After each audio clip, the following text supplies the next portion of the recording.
Now let's bring in FundStrat's managing partner and head of research, Tom Lee, a CNBC contributor. It's good to have you.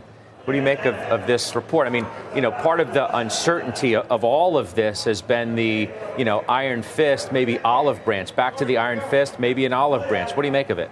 Well, I think markets should interpret it positively, because I think when we talk to our clients, many are viewing tariffs as punitive, potentially protectionist, and driving several economies into recession.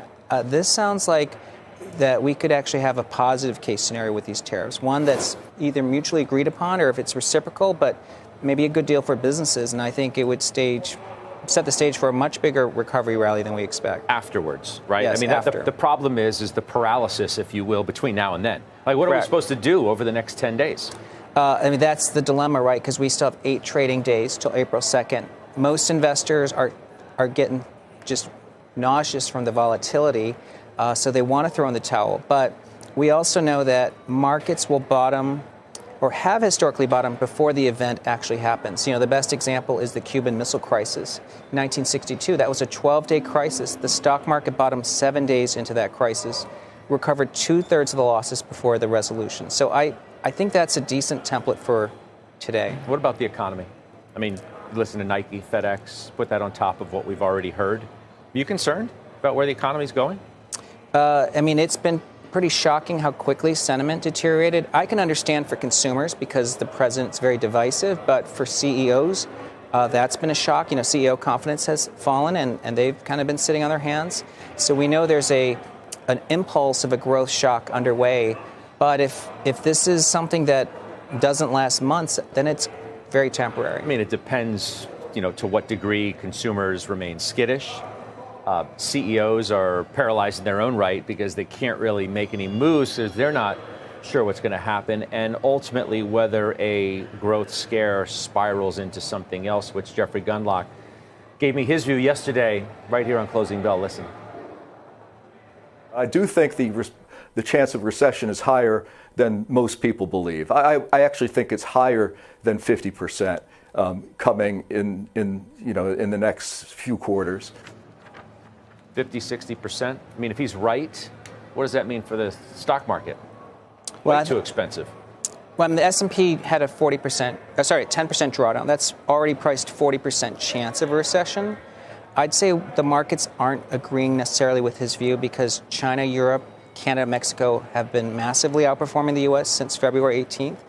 Those economies should be tumbling into recession if we have punitive tariffs. So I think markets are actually more paralyzed than necessarily pessimistic. And I'm sorry, finish your thought. But because the market is the economy, I think to the extent that stocks rebound sharply after April 2, if they do, I think it really staves off future economic Is the weakness. market the real economy? I think it's these days, to me, I think it's a really good snapshot of actual sentiment and actually even CEO decisions. Because as you know, when stocks fall, companies lose confidence. And as stocks recover, CEOs gain confidence. What about the idea that Gundlach also put forth that in his words, unintended consequences of all of the rhetoric from the president is making people think twice, especially overseas, about investing in the U.S., and the view that Europe is just a better value and offers even less risk than before? How do you play that? We hear a lot of folks talking about that, but as you know, Europe tends to be single stock concentrated indices. So if you're buying Europe, you're basically buying industrials and financials. If you're buying Korea, you're buying Samsung. So I think if someone is looking for the best companies, they're still going to end up buying the U.S. One of the things that we have to keep in mind is this trade deal, if it's acceptable, could actually basically sort of blunt this whole issue of trade in the future, and it would actually make the U.S. more attractive again. Tom Lee shockingly admits Donald Trump's plan to save the Nvidia stock after it has taken a tumble with all the recent tariff talks. And if that wasn't convincing enough, his words echo what Jensen Huang, Nvidia CEO, says himself about the tariffs and their almost negligent impact on the Nvidia stock in the long run. So, let's take a deep dive into both of their reasonings and truly see how Trump will cause the Nvidia stock to surge even further. Welcome back, everyone, to Investocracy. Nvidia shares ending the week in the red and now lower for 4 out of the last 5 weeks. That's despite positive commentary from CEO Jensen Huang during the company's GCT Developers Conference. Our next guest says he has found more reasons this week to be bullish for the long term. So joining us now is Creative Strategies CEO Ben Baharan. Ben, it's good to have you on, and let's start right there. What was it about a multitude of days and messages and partnerships and news announcements this week that solidified that case for you? Yeah, I think there was a number of things. I mean, obviously, it's hard to be bullish against just the roadmap that they showed. You know, one of the biggest debates and arguments that we get into, as I'm sure you guys have all talked about too, is, you know, what is the degree that these custom or specialized ASICs are going to compete or take share from NVIDIA? I think when you look at the technology roadmap from NVIDIA in terms of what they're doing with Grace Blackwell and Blackwell systems going forward, it's going to be very, very hard for those to compete. And I think they were extremely bullish about how much of the industry, not just the traditional, you know, cloud servers, but AI factories and this entirely new infrastructure and how IT is being kind of redeveloped for the AI era is being built on NVIDIA. Like, it's not being built on other things. And so I think when you look at the ecosystem that's grown around them, they're deeply entrenched. It doesn't have any sign of that changing. And I think the roadmap for that CapEx that's being spent on the back of NVIDIA just shows that there's still a good few years, if not longer, of growth behind them, just in data center, let alone robotics and AV and all of these other areas that they're talking about. But to change the game for the stock trajectory, I wonder if, you know, NVIDIA has to tackle a whole new area of business or get a bigger share, even bigger share than it's already got. Jensen Huang has been kind of the ultimate statesman, not just for AI, but now for quantum, for robotics, for all these things. But does he go vertical at some point and sort of gobble up a piece of what partners have been taking? Yeah, I mean, and I think they're showing that. If you look at what they're talking about architecturally, particularly within the Grace Blackwell systems, which is, again, where they do the ARM CPU, the Grace ARM CPU, there's a lot more networking involved in there. There's a lot more custom rack development, custom boards. They're, I mean, as vertical as we've ever seen them with those particular products, and those are different than their B200 or B300 products where you can use anybody's CPU with. So I think they're showing that, John, but I think you're exactly right. And I think there was a sense of frustration that I saw from Jensen, particularly in the financial analyst QA, where he really kind of went off saying, like, you guys don't really understand, and nobody's modeling the upside opportunity here when you really understand what we say when we mean when we say AI factories, that this is new build. These are dedicated, purpose-built factories to just run enterprise AI. And he seems to think that nobody is modeling that in or really understands it. So there's we kind of have a sense of what they'll sell just product-wise here in 2025, which is where I agree with you. Hard to surprise to the upside to move the stock. Amidst the trade war turbulence ignited by President Trump, Huang remains unfazed, emphasizing the insignificance of short-term tariff impacts.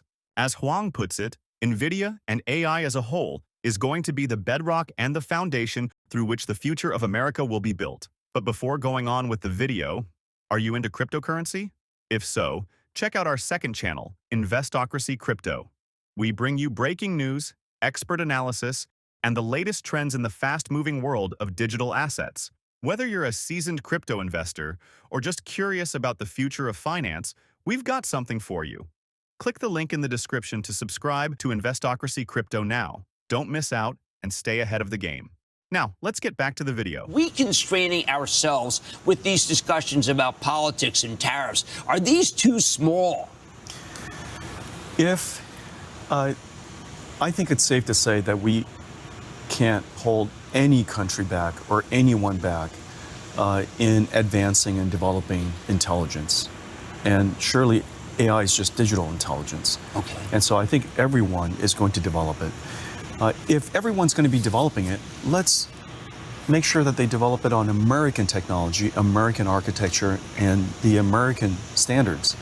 And so that's what I would advocate. And then secondarily, I would say, let's make sure that we are creating the conditions and investing in a way that allows our country to be far, far, far ahead.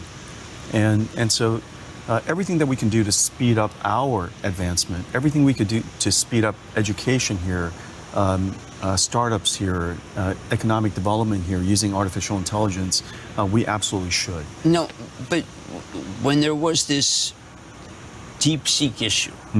Your stock took a $600 billion hit. I tried to reach you. I was told it was quiet period, that you could have easily explained that this is actually good for NVIDIA.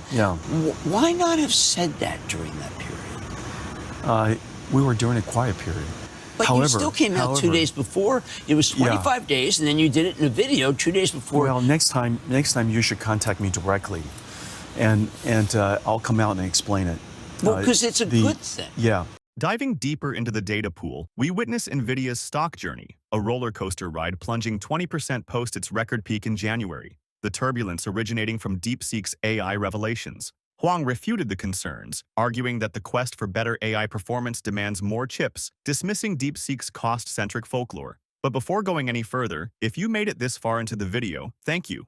These videos take a lot of effort and time to make, so if you enjoyed them, please hit the like button and subscribe to the channel. This goes a long way in helping us grow. That said, back to the video. And I think that's worth unpacking because there is a lot of growth ahead. And I think they're very bullish that they're going to continue to get a big chunk of that share. To be fair here, I remember, what, was it 15 or so years ago? More than 15. We're coming up on 20. When I was looking at Apple and people were trying to think, well, how can Apple be worth more than it is right now? And I was thinking, well, how many iPods would they have to sell in order for them to double their stock price? And that was just the wrong way to think about it, because, you know, who saw that the iPad and the iPhone and all this other stuff was around the corner? Is it similar for NVIDIA, perhaps, the areas that become available when technology shifts so dramatically? I think so, and I think that's why he's using this vast TAM expansive types of language, right? He said if the world's industry is a $120 trillion industry, and you believe that a good chunk of that industry is going to redo their infrastructure, rebuild new infrastructure because they need to build these AI factories, that NVIDIA would get a good portion of that. And so I think he's trying to say, you know, if we are at the center of this new intelligence frontier, this industrial revolution for AI and intelligence, we're the backbone, the standard that this is being built on. You've got to really look wider at how much this is going to change every industry and the spending in that industry and GDP for countries and all of these things. So I think he's really trying to sell a wider vision. I think that's where he's getting frustrated that people aren't grasping it. And like I said, I think that is worth debating and discussing. What does this really look like over the next 5 to 10 years? As we close this chapter of NVIDIA's stock narrative, the stage is set for you, the investor, to contemplate the trajectory of this tech giant. All metrics point to this being only a turbulent time in NVIDIA and not the clear pattern going forward like some may claim. But what do you think? Share your thoughts down below. Finally, if you would like to know what companies like NVIDIA have been up to these past few days, go ahead and click on the next video on your screen. See you there.